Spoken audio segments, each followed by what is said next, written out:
Hello, everyone. Welcome to the part two of our discussion on Sigmund Freud's psychoanalytic theory. So, if natatandaan ninyo, we were able to discuss about a number of things, no, covering the key concepts of the psychoanalytic theory. We talked about psychoanalysis as a theory and as a therapy and how it emphasizes the unconscious mental processes, how the past is also so important according to Freud, no, in understanding the present behavior of humans. So we also learned about the case of Anna O. We learned about hysteria and how the work of Joseph Breuer and Sigmund Freud help progress yung kanyang psychoanalytic theory, no? Nung na-cure nila yung hysteria ni Anna O. We also talked about the provinces of the mind and ano pa ba, yung Freudian slip na i-share ko din yan sa inyo. And today, we will be learning more about still the very interesting ideas of Sigmund Freud pa din. Okay, so this is part 2 of our discussion. Now, according to Sigmund Freud, human personality is so complex. No? He stated that personality is not a single component and that it is composed of three elements known as the id, the ego, and the superego. These elements work together, to create complex human behaviors. And each component adds its own unique contribution to the individual's personality. And itong tatlong ito, they interact in ways that have a very powerful influence on the individual. So each element of personality, nag-e-emerge siya, no? Si id, ego, and superego at different points in the individual's life. Ayan. So, ang unang nagde-develop is id, no?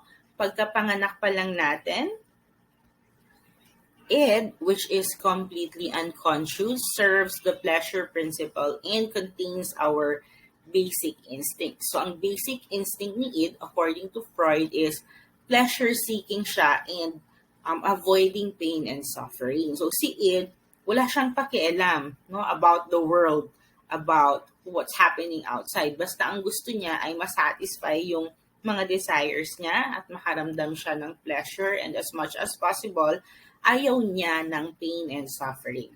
So, meron tayong ganyang element sa ating personality. Sobrang stubborn ni id, sobra din siyang impulsive at the same time. So, pag meron siyang na gustuhan, meron siyang desire or urge, ang pinaka-statement niya is that I want it now. So, ganyan si id, no?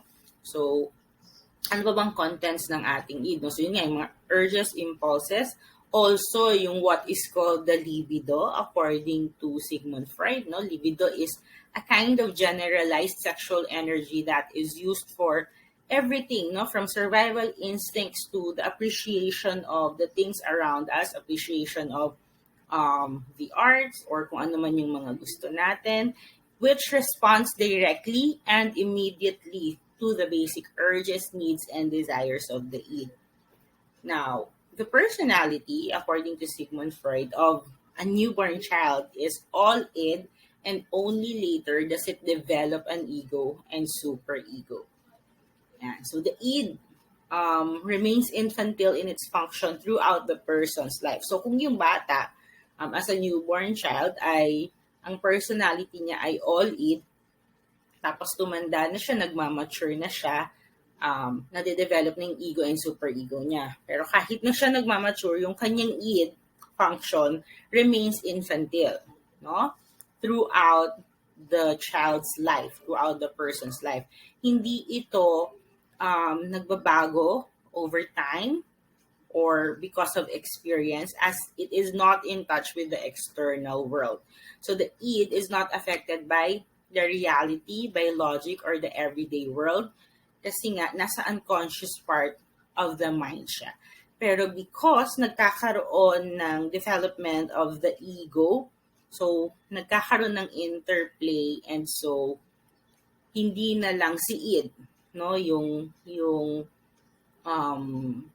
merong power or may influence. Kung baga, si ego, binabalance niya. And because ego has ego strength, no, siya yung powerful to decide kung ano yung dapat gawin ng individual.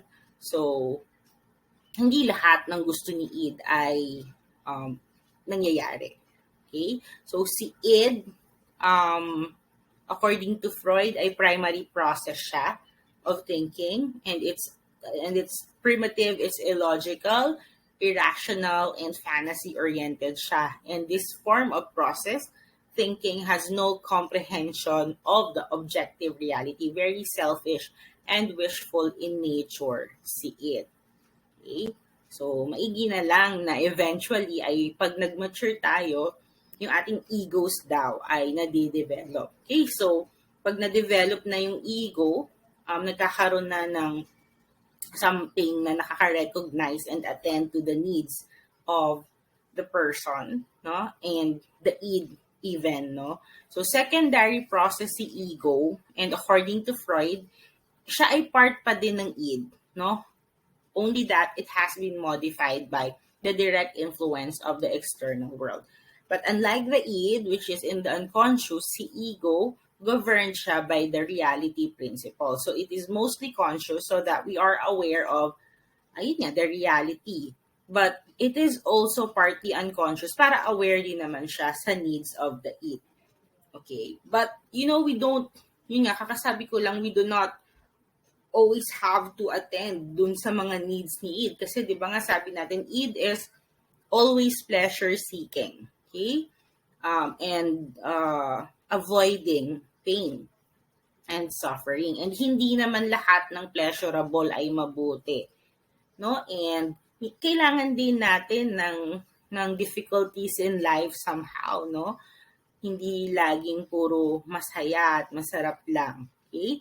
And this is where the superego comes in. I will be talking more about it in a bit, but I would just like to emphasize and share that ego is responsible for reconciling yung mga unrealistic demands of the id and of the moralistic goals of the superego as well. Okay?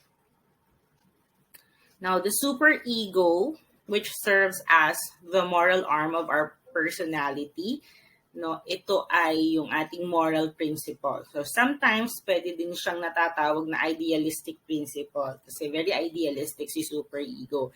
Si superego meron siyang two subsystems, the conscience and the ego ideal. So yung conscience resulting from mga punishments for improper behavior.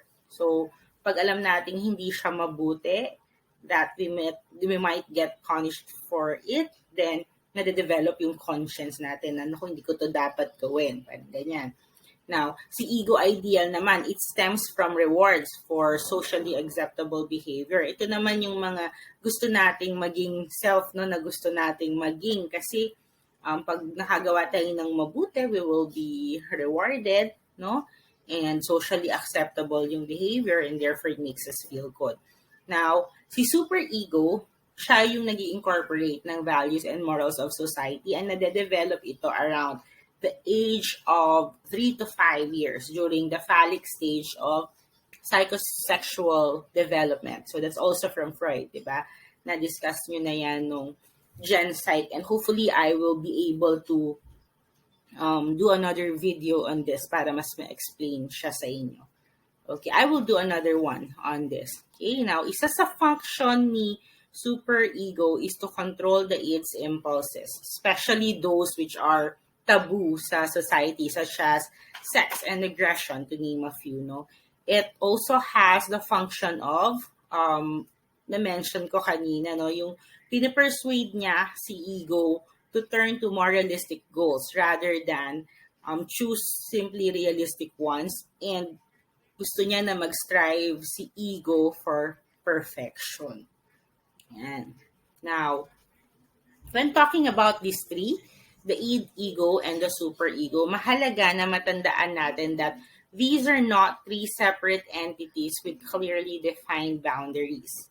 Actually, very dynamic yung relationship nilang tatlo. They're always interacting to influence an individual's overall personality and behavior. Now, with the competing forces, no, it is easy to see how there may be conflicts that will arise between the three elements. So si Freud, yun nga, he used the term ego strength, no, to refer to the ego's ability to function despite these dueling forces of the id and the superego. According to Freud, kailangan may balance, no, good balance. Dapat may balance between the id and the ego and the superego. So, key daw ito to a healthy personality. Kasi, if the ego is able to adequately moderate between yung demands ni id and ni superego, then ang napoproduce ay isang well-adjusted personality. No? Now, ano ba ang mangyayari pag may imbalance between these elements? Well, si Freud, he believed that an imbalance between these elements would lead to a maladaptive personality. For example, ang isang individual ay overly dominant ang kanyang id, no? So, yung ego, mas nasusunod niya yung desires ni id over the conscience or the superego. So, ang tendency is that the person might become impulsive, uncontrollable, and such an individual may act upon their most basic urges with no concern for whether appropriate ba ito, tama ba ito, acceptable, legal ba itong ginagawa ko. Wala silang ganon. No? So, most individuals like this might self-destruct later on, no? Magkakaroon sila ng mga self-destructive tendencies, or they may even turn out as delinquent or criminals. Okay? On the other hand, pag overly dominant naman ang superego, it might lead to a personality that is extremely moralistic and judgmental. Masyado namang uptight yung mga taong ganito, no? So a person ruled by the superego might not be able to accept anything or anyone that they perceive to be bad or immoral. So, masyadong perfect, no? Yung mga ganitong tao. So, si ego, no? Meron siyang ego strength na tinatawag, sabi ni Sigmund Freud. Siya yung nagbabalance between the two dueling forces of the id and the superego. So, siya yung sa reality, di ba, si ego? Siya yung namimili ng kung ano yung behavior or yung ipapakita niya sa outside world.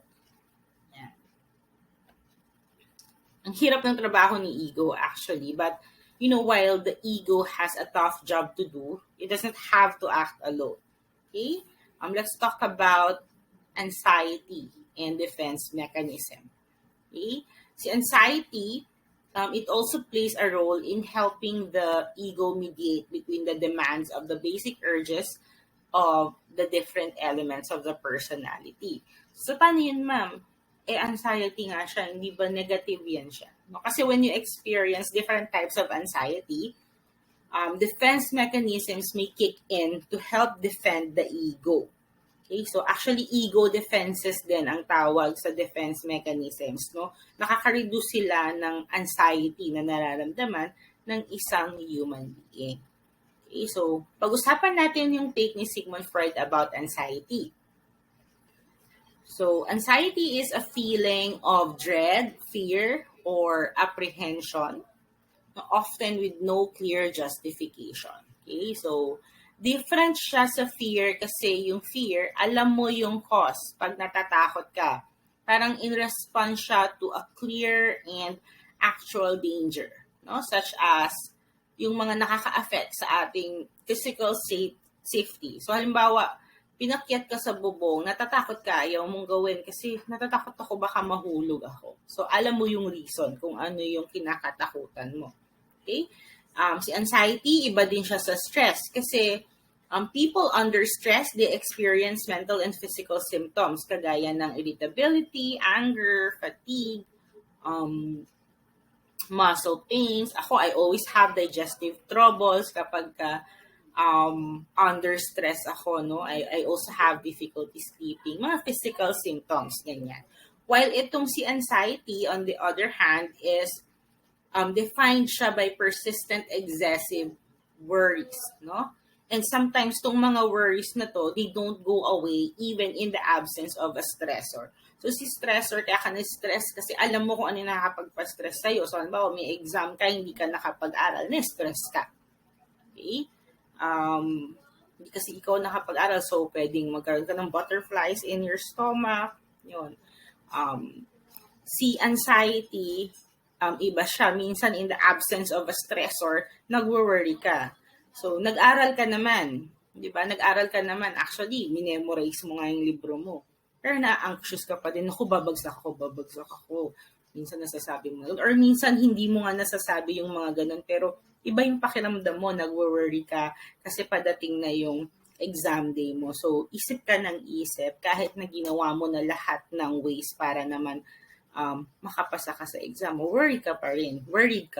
No? So, hindi mo na alam minsan bakit ka anxious pero nagwo-worry ka nang nagwo-worry. So, it is oftentimes a response to subjective internal emotional conflicts whereby yung cause ay hindi siya apparent to the person himself. Okay? So, yung anxiety, no, sometimes nangyayari naman talaga siya inevitably sa ating buhay, no? Sa araw-araw. And actually, considered normal naman siya. Pero yung mga persistent, yung mga intense na anxiety feelings natin, pag chronic na or recurring anxiety, no, hindi na siya justified in response to real life stresses, no, usually we can regard that already as a sign of an emotional disorder. Okay? Now, si Sigmund Freud, he viewed anxiety as the symptomatic expression of the inner emotional conflict caused when a person suppresses yung mga experiences niya, no, from the conscious awareness. Yung experiences, yung feelings, yung mga impulses that are too threatening or disturbing to live with. Yan, no? So, anxiety is also viewed as arising from threats to a person's individual's ego, no?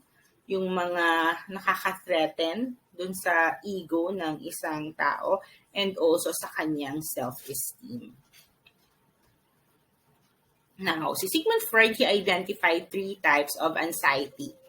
Okay? So, meron tayong tinatawag na reality anxiety, neurotic anxiety, moral anxiety, ang pangatlo. Now, si reality anxiety is the most basic form of the 3 anxieties and it is based on the ego. So, it is typically based on the fear of real and possible events. So, for example, yung nabigay nating, halimbawa kanina yung sa bubong. So, natatakot kang umakyat ng bubong kasi baka mahulog ka. So, another example, yung naiisip mo na pag lumabas ka, baka makagat ka ng aso or madapa ka habang naglalakad ka. So, ano siya? Real and possible na mangyari siya sa iyo. No? Real and possible events siya. So, these are reality anxiety.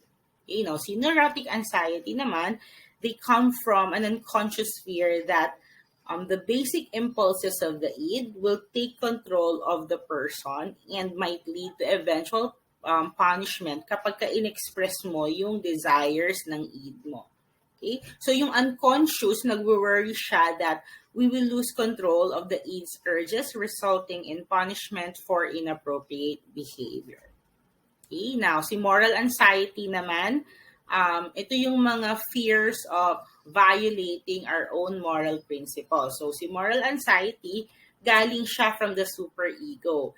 It appears in the form of a fear of violating yung mga values mo, yung mga moral codes mo as a person. And kapag feeling mo na violate mo yung own morals mo, it would appear as feelings of guilt or shame. Halimbawa ako, no, pag lumalabas ako tapos merong mga nanghihingi ng limos, no. So, meron naman akong dalang extra pero sometimes hindi ako nakakapagbigay. Minsan nagdo-double take pa ako kasi bawal kasi siya. Bawal yung mendicancy, bawal siya. May law on mendicancy. Pero deep inside, gusto ko siyang tulungan. Kasi ang ayaw ng law natin is kapag ka nanlimos ka, hindi mo naman tinutulungan ng long term yung binigyan mo ng limos, 'di ba? Pero ako kasi naiisip ko, hindi ko naman siya matutulungan ngayon ng sobra like hindi ko siya mabibigyan ng trabaho, hindi ko siya madadala sa DSWD para matulungan siya kasi napadaan lang naman ako ganun. So, pag di ako nakapagbigay, feeling ko parang lalong wala akong nagawa. Parang gano'n. No?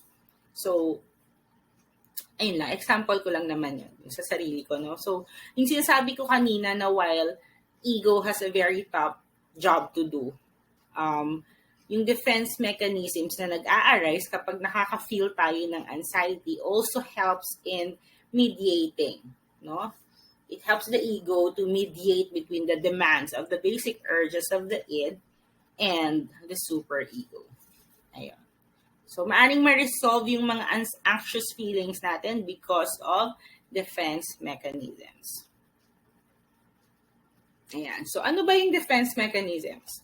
So, defense mechanisms are also known as ego defenses kasi nga tinutulungan niya si ego na mag-mediate doon sa mga nakaka-anxious na feelings kapag hindi niya mabalance masyado si id at saka si superego, no? So, psychological strategies ang defense mechanism that are unconsciously used by the person to protect himself or herself from that anxiety arising from unacceptable thoughts or feelings. And according to the Freudian theory, defense mechanisms involve a distortion of reality in some way, no, so that we are better able to cope with a situation.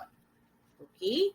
So, defense mechanisms are ego defenses. We use these mechanisms to protect ourselves from feelings of anxiety or guilt, no, kapag threatened tayo or because our id or the superego becomes too demanding sometimes, no.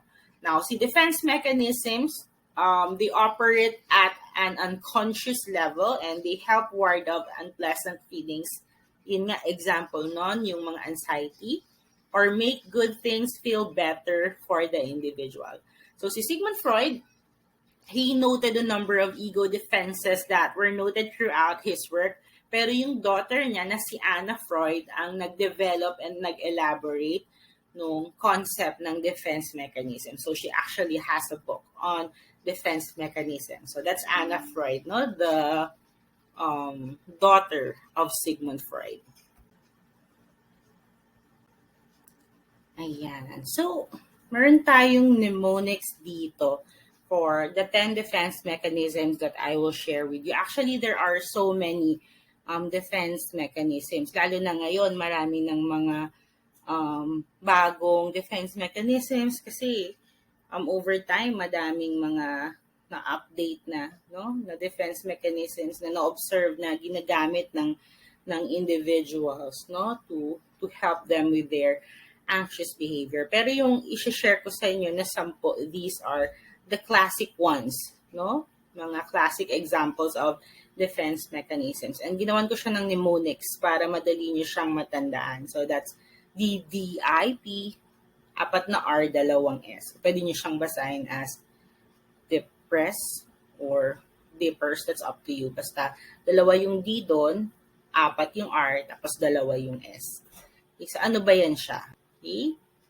Ayan. So the defense mechanisms that we have here are denial, displacement, intellectualization, projection, rationalization, reaction, formation, regression, repression, suppression, and sublimation. So, ano-ano ba yung mga yan? So, I will try to explain them ng, in layman's term, no? Yung mas madali maintindihan. And I will try to give examples for each of them. Okay, let's start with denial. So, denial is a defense mechanism kung saan we believe that what is true is actually false, no? So many people use denial in their everyday lives, no, para ma-avoid nila mag-deal with painful feelings or areas of their life na hindi nila maamin-amin. Okay, so For example, halimbawa, yung husband may refuse to recognize obvious signs of his wife's infidelity. So, kahit very obvious naman, sasabihin niya lang, hindi niya yun ginagawa. Or kahit si wife, no? Kung may na-recognize siyang ganon na signs na infidelity sa kanyang husband, hindi naman siya ganong klaseng tao. Kahit deep inside, meron siyang napapansin. Okay? So, that's one. That's denial. Second is displacement. No? Pag sinabi nating displacement, you take out your impulse on a less threatening target. Okay? So, displaced. Kung baga, halimbawa, galit ka. Diba? Nire-redirect mo yung galit mo or dinidisplace mo yung galit mo sa ibang bagay. Halimbawa, galit ka sa boss mo. Pag uwi mo sa bahay, sinipa mo yung aso. Pero huwag mong gagawin yun. No? So, kawawa naman yung dog. Pero may mga tao kasi na ganun eh. Displaced yung anger nila. So, yung impulse nila, usually of aggression, no? Nire-redirect nila into a powerless or less threatening target. Kasi hindi nila masuntok yung boss nila eh. So, pag uwi nila sa sobrang galit nila, na-displace nila yung kanilang galit dun sa alaga nila. Okay?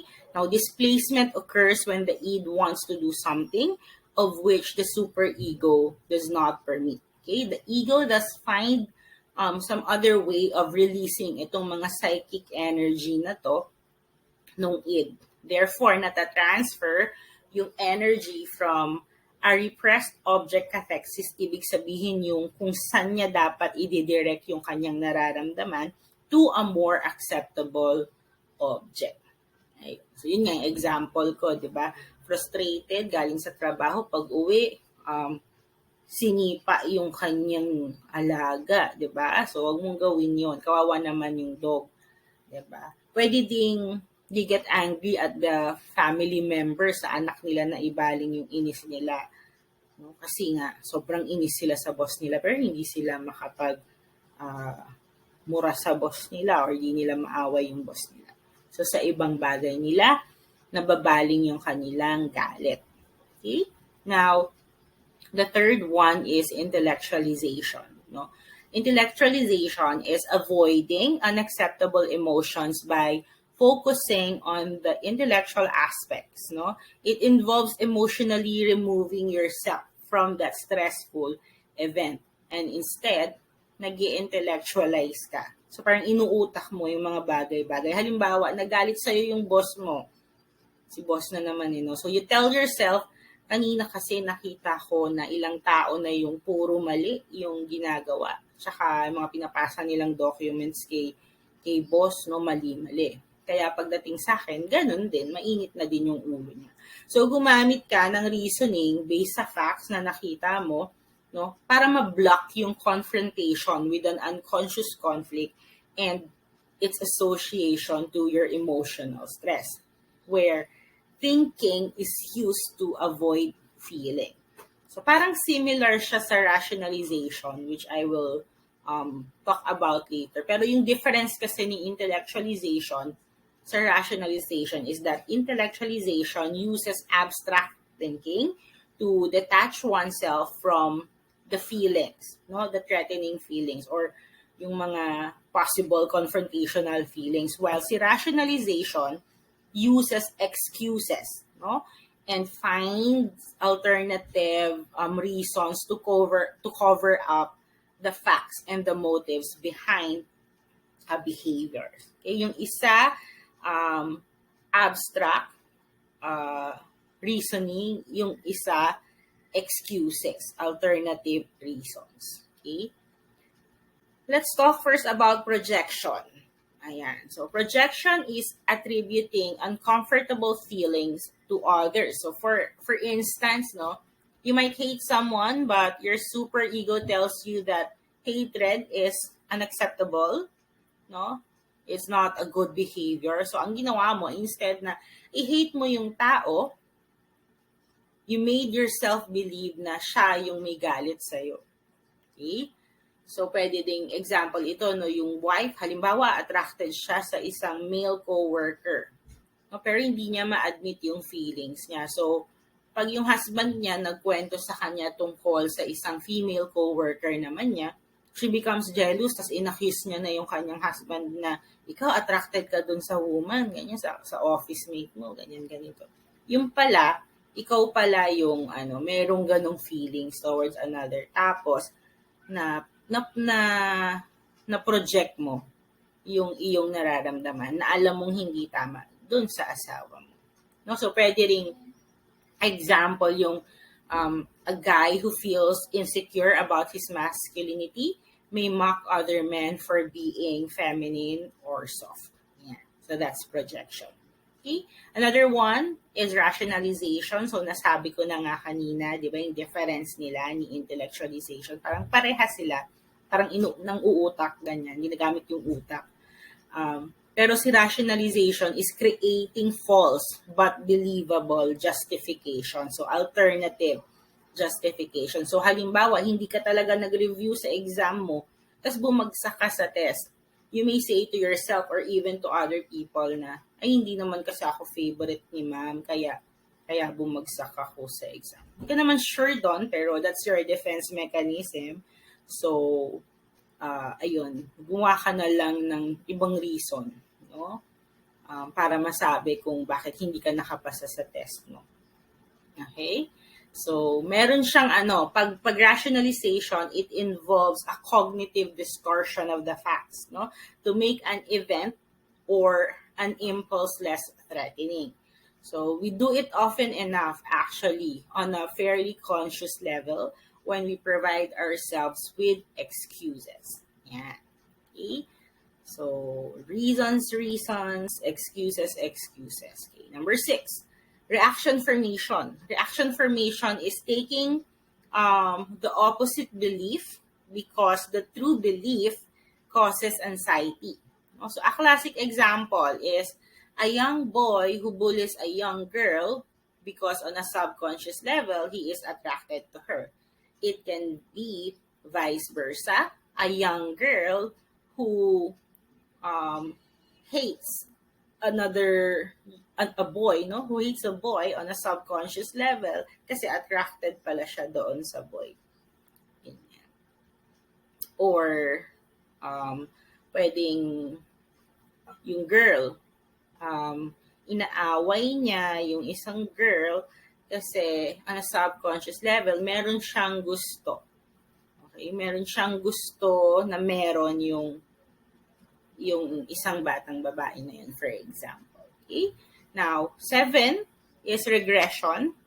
Now, regression is going back to a previous stage of development. Okay? So, regression is a defense mechanism proposed by Anna Freud, yung anak ni Sigmund Freud, whereby the ego reverts to an earlier stage of development, usually in response to stressful situations. So, yung regression, it functions as a form of retreat, enabling the person to psychologically go back in time to a period when the person felt safer. So, for example, when we are troubled or frightened, our behaviors often become more childish or primitive. So, an example may be a child, no, who would begin to suck their thumb again or wet their bed when, they need to spend some time in the hospital kasi stressful yun sa kanila eh. And thumb sucking, is a soothing behavior for young children. So they might resort to going back to that kind of behavior. Then unconsciously nagagawa yun ng bata. Hindi niya alam bakit. Yung pala ay dahil sa kailangan niyang ma-feel safe. And it's during that time when the baby is sucking the thumb, na nararamdaman niya yung soothing feeling. And yun, kapag threatened yung kanyang feelings of safety, unconsciously, meron siyang mga nababalikan na behavior. There are some children, they will wet their bed again. No, for example, nagkaroon siya ng bagong sibling. Tapos, during the arrival of the new sibling, biglang nagwiwiwi ulit sa bed yung elder sibling, pero matagal naman na siyang toilet trained. So unconsciously siguro dahil feeling niya yung attention ng kanyang caregivers, ng parent ay medyo nabawasan, nagkaroon din kasi ng attention sa new child, and unconsciously pwedeng nagkakaroon siya ng ganitong coping mechanism. Okay? Kasi stressful sa kanila yun eh, bagong event yun sa buhay nila. Lalo na kung first child, tas matagal siyang walang kapatid. After 5 years, nagkaroon siya ng kapatid. So, you would imagine a 5-year-old child, hindi naman na yan nagda-diaper, pero all of a sudden, biglang napapawiwi ulit sa bed. Yan. So, that's a defense mechanism, no? Regression. So, another one is repression. Now, repression is an unconscious defense mechanism employed by the ego to keep disturbing or threatening thoughts from becoming conscious. So in layman's term, ang ibig sabihin ng repression, pinipilit mong makalimutan, no? And ayaw mo itong maging conscious, no? Ma-bring forth to conscious awareness.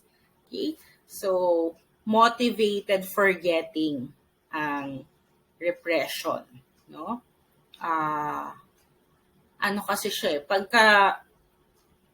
kapag meron kang mga thoughts, halimbawa na ayaw mong maalala, so, threatening situation or even threatening person or event, you try to repress those, no? Into your parang pinupush back mo siya from your subconscious mind to your unconscious para hindi mo siya laging naaalala. So, motivated forgetting yung tawag doon, no? So, actually si Anna Freud yung nagtawag doon. So, another term for repression is motivated forgetting. Ibabaon ko na lang sa limot ang bagay na ito. No, pero itong ganitong defense mechanism is usually not a very successful defense mechanism in the long term since it involves forcing disturbing wishes, ideas, or memories into the unconscious. Diba? Kung natatandaan nyo yung discussion natin last time on the conscious, subconscious, or the preconscious and then unconscious, yung nasa subconscious natin, madali natin yung mahugot. Pag nasa unconscious natin siya, halimbawa pinush back siya ng ating subconscious to the unconscious kasi gusto mo siyang makalimutan, mahirap siyang ma-pull out. But the danger with this is kapag ka na-trigger ka, no? Pag na-trigger ka, maaring lumabas siya unconsciously. Okay? Di siya maganda, no? Halimbawa, naka-experience ka. Okay? So, trigger warning, abuse, no, naka-experience ka ng whatever kind of abuse na alam mo na, parang alam mo na may nangyari sa'yo, but you could not remember the details because it's so traumatic that you have motivated yourself to forget about the incident. Now, itong repressed memories na to may appear through subconscious means and in altered form. So, meaning, pwede siyang lumabas sa mga panaginip mo or through Freudian slips, no, through slips of the tongue. Kaya hindi siya ganon ka-healthy na defense mechanism. Now, another one is identification or also introjection. So, in some books, no, and in some resources, you would see this as introjection. Yung introjection naman or identification involves taking into your own personality characteristics yung characteristics ng ibang tao. No, because doing so solves some of your emotional difficulty. So, introjection is very important to Freudian theory kasi itong mechanism na to helps develop our superegos. Ang example ng introjection or identification is, for example, yung child na laging naiiwanan ng kanyang magulang, no? Always frequently alone siya. Always na, frequently pa. No? So, frequently alone yung bata. May in some way try to become mom in order to lessen yung kanyang mga fears of being alone. So, pwedeng makita mo yung mga bata na kinakausap niya yung dolls niya or animals niya na, don't be afraid, I am here, I am your mommy, ganon. And then, sa mga older children naman, for example, or sa mga teenagers, lalo na, no, they imitate yung mga favorite actors, actresses nila, favorite musicians, or sports hero para ma-establish nila yung kanilang sariling identity. That's why it's identification. Okay? So, kaya very common yan sa mga teenagers na ginagaya nila yung mga taong iniidolo nila. Okay? So, that's a form of identification. Kasi may nakikita silang something good doon. Okay? That is helpful sa kanilang super egos or sa egos nila, no? Sa person himself, herself. Now, sublimation, yung ating last example dito of defense mechanism. So, sublimation is para siyang similar sa displacement. Okay? But sublimation takes place when we manage to displace yung ating unacceptable behavior into behaviors that are constructive. Kasi si displacement, negative. So, galit ka, hindi mo masuntok yung tao kung kanino ka nagagalit. So, sinuntok mo yung lamesa, nasira tuloy yung lamesa. Parang ganon. Ganon yung displacement. Si sublimation, ano siya, constructive and socially acceptable yung displacement mo rather than destructive activities yung ginagawa mo. So, halimbawa, ang isang artist na malungkot, merong unhappy childhood, ang ginagawa niya is ina-express niya yung sarili niya through art. So, ang gaganda ng mga ginagawa niyang pieces, nagre-reflect doon yung kanyang experiences, pero maganda yung nangyayari kasi nare-release niya yung kanyang mga negative feelings and nakakagawa siya ng mga beautiful things like an artwork. So, some people naman with emotional struggles, maybe ang nagiging defense nila is they join all types of sports or they master a particular sport, no? So these defenses are not under our conscious control. Hindi tayo ang ganun ka-conscious na kaya pala siya sobrang mahilig sa sports or palagi siyang nasa gym, no? Nainggit tayo, lagi siyang nasa gym, ang healthy, ang buff, no?